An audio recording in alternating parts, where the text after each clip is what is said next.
যারা বলেন শেখ মুজিব এবং শেখ হাসিনার চরিত্র এক না, শেখ মুজিবের সাথে শেখ হাসিনার তুলনা হয় না, তাদের জন্য আজকের এই গল্পটা আজ থেকে 15 বছর আগে আল্লামা দেলোয়ার হোসেন সাইদি বলছিলেন, এক গ্রামে এক কাপন চুরি করতো এক চোরা। তো ওই চোরা বৃদ্ধ বয়সে তার ছেলেদেরকে ডাইকে ডাইকে বলছে, বাবা জীবনে এমন কাজ করবি যাতে তোদের চেয়ে আমাকে ভালো বলে।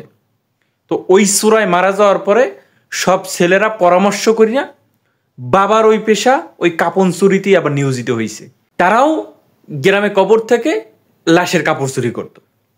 তো গ্রামের কেউ বাপেরে ভালো বলে না।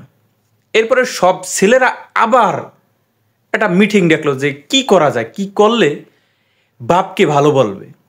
এরপরে এক ভাই বুদ্ধি দিল, শোন বাপ তো শুধুমাত্র কাপন চুরি করতো, আমরা কাপন চুরি করবো কবর থেকে, আর কবর থেকে ওই লাশ উঠাইয়া গাছে ঝুলাই রাখবো। যেমন কথা তেমন কাজ। পরদিন রাত থেকে ওই একই কাজ শুরু করলো, কবর থেকে কাপন চুরি করতো আর লাশ রশি দিয়া গাছের আগায় ঝুলাই রাখছে।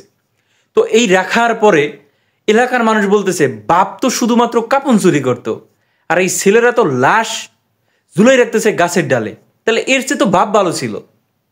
তো যারা বলেন যে শেখ হাসিনার সাথে শেখ মুজিবের কোনো তুলনা হয় না, তাদের জন্য এই ভিডিওটা। কারণ শেখ মুজিব যা ছিল শেখ হাসিনা তার একটু বেশি খারাপ ছিল, বেশি করছে। শেখ মুজিব স্বৈরাচার ছিল কয়েক বছর, আর শেখ হাসিনা স্বৈরাচার থাকছে 16-17 বছর। শেখ মুজিব আলেমদেরকে জেলখানায় রাখে নাই, শাইখুল হাদিসকে জেলখানায় রাখে নাই, কিন্তু শেখ হাসিনা এই দেশের বরেণ্য আলেমদেরকে অন্যায়ভাবে যুদ্ধ অপরাধী সাজাইয়া মিথ্যা মামলা দিয়া জেলে রাখছে, তাদেরকে মামলা হামলা দিয়া তাদের মুখ বন্ধ রাখার চেষ্টা করছে, তাদের মুখ বন্ধ করে রাখছে। অনেককে তো শহীদ করছে বিচারের নামে অবিচার করিয়া। তো এই হইল শেখ হাসিনার আর শেখ মুজিবের ভিতরে পার্থক্য।